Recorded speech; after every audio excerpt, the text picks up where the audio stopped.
Happy evening all of you. I am professor Anant Kumar Das. आज मैंने फिर से आप लोगों के लिए पार्ट 6 है ना, part 6 career discovery and talent matching through numerology and astrology. Okay, got it everyone. 5 videos मैं ऑलरेडी अपलोड कर चुका हूं आप लोगों के लिए यूट्यूब चैनल पे। हमारे यूट्यूब चैनल पे जाइए, देखिए। मोर देन 120 वीडियोस है आज की डेट में, है ना। आपके देखने के लिए, आपके नॉलेज, इन्फॉर्मेशन, एक्सपोजर के लिए, इक्विवेलेंट टू लर्निंग के लिए हिंदी इंग्लिश दोनों में बना हुआ है। जो लैंग्वेज आपको पसंद उस लैंग्वेज में आप जाइए, देखिए। चलिए स्टार्ट करते हैं। सबसे पहले विदाउट टाइम वेस्टिंग, है ना, do you love helping and caring people. आज जो मैंने टॉपिक लिया है जो पार्ट 6 के अंदर करियर डिस्कवरी टैलेंट मैचिंग के अंदर, और जैसा कि मैंने आप लोगों को प्रॉमिस किया है कि न्यूमरोलॉजी एस्ट्रोलॉजी जब पूरा वीडियो मेरा 9 पार्ट कंप्लीट हो जाएगा, उसके बाद मैं डेट ऑफ बर्थ के हिसाब से लूंगा, मतलब नंबर, साइकी नंबर के हिसाब से लूंगा कि नंबर 1 वालों के लिए कौन सा करियर अच्छा है, फिर नंबर 2 वालों के लिए, नंबर 3 वालों के लिए, फिर डेट ऑफ बर्थ के हिसाब से सब combination, friendly number, unfriendly number, enemy number, neutral number, सब बताऊंगा आप लोगों को, सो दैट कि आप लोग का पूरा करियर ग्राफ जो है बिल्कुल स्मूथ चले। मेरे जैसा प्रॉब्लम आपको जिंदगी में कभी ना हो। मैं कभी नहीं चाहूंगा मेरा कोई भी विद्यार्थी या कोई भी एग्जीक्यूटिव मैनेजर, चाहे मेरे से रिलेटेड हो चाहे नहीं हो, सबका जीवन सुखमय हो, हर तरफ से, हर क्षेत्र में। ठीक है, चलिए स्टार्ट करते हैं। Do you love helping and caring people. अब इसके अंदर पार्ट 6 के अंदर ये हेल्पिंग एंड केयरिंग पीपल, क्या आपको लोगों का मदद करना अच्छा लगता है, लोगों का केयर करना अच्छा लगता है? अगर अच्छा लगता है तो उसके अंदर आपके अंदर 3 जॉब कैटेगरी है, 3 कोर्सेस है, जो कि अगर आप करेंगे तो आप लोगों का हेल्प करेंगे, लोगों का केयर करेंगे। जैसे मैं करता हूँ, लोगों का हेल्प करता हूँ, केयर करता हूँ बहुत ज्यादा, है ना। केयर फॉर और केयर अबाउट में बहुत बड़ा फर्क है, वो मैं बाद में बताऊंगा किसी वीडियो के माध्यम से। तो इसमें सबसे पहला जॉब जो होता है या पहला कोर्सेस है करियर आपके लिए, ह्यूमन रिसोर्स, है ना। MBA HR जिसको बोलते हैं। इसमें 2 साल का MBA करना होता है आपको। ह्यूमन रिसोर्स मैनेजमेंट में आपको पढ़ाया जाता है कि ह्यूमन रिसोर्स, जो हम इंडिविजुअल एज ए ह्यूमन, बहुत कॉम्प्लेक्स बिहेवियर है हमारा, है ना। हमारा एटीट्यूड, हमारा परसेप्शन, हमारा बिहेवियर, हमारा बिलीव्स, सब कुछ कॉम्प्लेक्स है। और हमारा एटीट्यूड तो आइसबर्ग की तरह है ना। जो 90% नीचे रहता है, सिर्फ 10% ऊपर रहता है जो विजिबल होता है। और उसी 10% को देख के लोग आपके बारे में राय बना लेते हैं, मेरी बारे में राय बना लेते हैं कि अच्छा आदमी है, गंदा आदमी है, न्यूट्रल आदमी है, कैसा आदमी है। इसलिए ह्यूमन रिसोर्स का जॉब किसी भी कॉर्पोरेट में, ऑर्गेनाइजेशन में, इंस्टीट्यूशन में बहुत डिफिकल्ट जॉब माना जाता है, बहुत चैलेंजिंग जॉब माना जाता है। उसमें 4 कैटेगरी में आजकल डिवाइडेड कर दिया गया है जॉब को, है ना। पहले पहले के जमाने में सिर्फ पर्सनल मैनेजर होता था। पर्सनल का मतलब होता है स्टाफ मैनेजर, जो कि सब कुछ मैनेज करता था, एडमिशन एडमिनिस्ट्रेशन मैनेज करता था। HR इस वर्ड अभी आया है, 30 साल पहले, 30 इयर्स बैक आया है। उसके पहले, स्पेशली 92 से पहले हमारे देश में सिर्फ पर्सनल मैनेजर ही होता था। उसके पहले कोई कॉन्सेप्ट, ये HR manager, HRM, HRD manager, कोई कॉन्सेप्ट नहीं था। जब मल्टीनेशनल कंपनी 1992 में हमारे देश में फ्लडेड हुई, उन्हें बहुत ज़्यादा, जब इकॉनमी ओपन कर दिया गया, उस वक्त हमारे प्रधानमंत्री नरसिम्हा राव जी थे, और हमारे फाइनेंस मिनिस्टर हमारे मिस्टर मनमोहन सिंह थे। तो उन्होंने हमारे इंडियन इकोनॉमी को ओपन किया 24 जुलाई 1991 को। उसके बाद जो मल्टीनेशनल कंपनी हमारे देश में फ्लड हुई, मतलब फ्लडेड रूप में, मतलब बाढ़ के रूप में आई हमारे देश में, उसके बाद से ये सब कॉन्सेप्ट हमारे देश में आया, है ना। तो उसमें आप एडमिनिस्ट्रेशन, जो जनरल नेचर का जॉब है ना, सब कुछ मैनेज करना जनरल वे में, वो सब एडमिनिस्ट्रेशन के अंदर चला गया। ह्यूमन रिसोर्स का काम, अब HRM का काम हो गया रिक्रूटमेंट सिलेक्शन। HRD का काम हो गया education, teaching, training, development, learning, जो भी है इससे रिलेटेड। अब पर्सन में जो हो गया इंडस्ट्रियल एंड लेबर रिलेशन से मैनेज करते हैं, फैक्ट्री से स्पेशली रिलेटेड अब पर्सनल मैनेजर काम करते हैं। लेकिन जिस भी बड़े कंपनी में, आज की बड़ा बड़ा कंपनी में HR डिपार्टमेंट होता है, उसके अंदर 400-500 लोग, जैसे रिलायंस की बात करें, टाटा की बात करें, जितनी बड़ी बड़ी फॉर्च्यून 500 कंपनी है, जिसके पास भी बहुत ज्यादा स्टाफ, 80,000 स्टाफ, 1 लाख स्टाफ, उसके अंदर 400-300 लोग तो खाली HR डिपार्टमेंट में काम करते हैं। क्योंकि उतने बड़े स्टाफ फोर्स को मैनेज करने के लिए सब कुछ, उसका सैलरी, PF, ESI, उसका CTC पैकेज, बहुत सारा चीज होता है उसको। मैं बताऊंगा आप लोग डिफरेंस बिटवीन CTC और पैकेज के बीच का डिफरेंस क्या होता है। ग्रॉस सैलरी, नेट सैलरी, उसका कंट्रीब्यूशन, उसका मेडिकल, उसका PF, ग्रेचुटी, बहुत सब चीज है ना।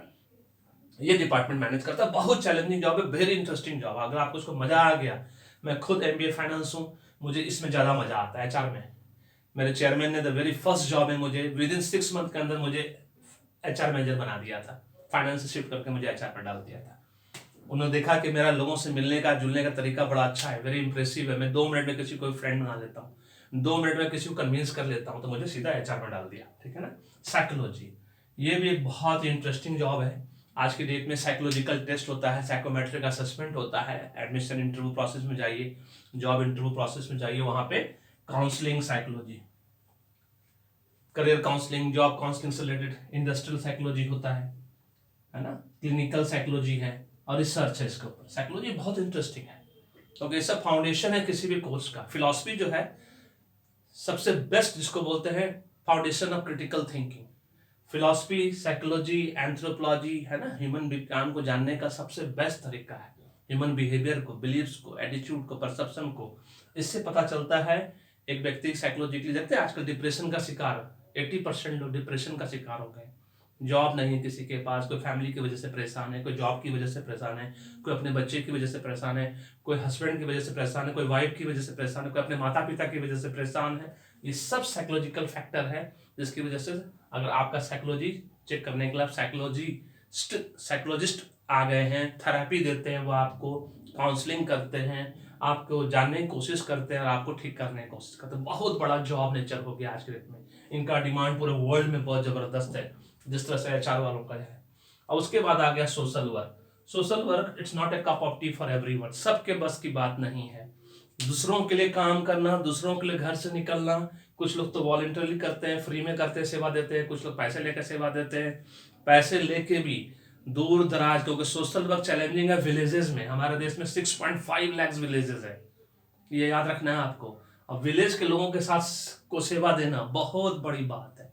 लोग शहरों में काम करना चाहते हैं, अर्बन एरिया में काम करना चाहते हैं, क्योंकि वहाँ फैसिलिटी है, आने जाने की फैसिलिटी है, खाने पीने की सुविधा है। गांव में तो आपको 10-10 किलोमीटर, 20-20 किलोमीटर कुछ नहीं मिलेगा, पैदल जाना पड़ सकता है आपको। क्या उसके लिए आप चैलेंज लेने के लिए तैयार हो? तो उसमें सबसे पहले एंटरप्रेन्योरशिप, आप खुद का अपना कुछ सोशल वर्क शुरू कर सकते हैं। NGO बनाओ, ट्रस्ट बनाओ, से हम लोग के पास है, सेवा कर रहे हैं गांव का।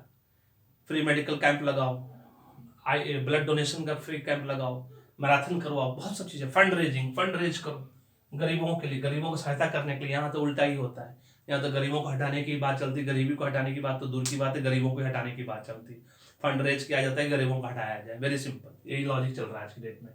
पॉलिसी रिसर्च बनाइए। सोशल वर्क में सबसे बड़ा इंपॉर्टेंट है कि हमारे देश में जब हम जानते हैं कि 90% लोग, 94% लोग, एक्चुअली 95% ऑलमोस्ट लोग तकलीफ में है, सिर्फ 5% लोग कंफर्टेबल लेवल, तो 95% के लिए क्या पॉलिसी रिसर्च हमारे देश का 75 साल से है, भगवान जाने। मुझे तो आज तक समझ में नहीं आया कि वो 95% आज तक तकलीफ से क्यों नहीं निकल पाए, है ना।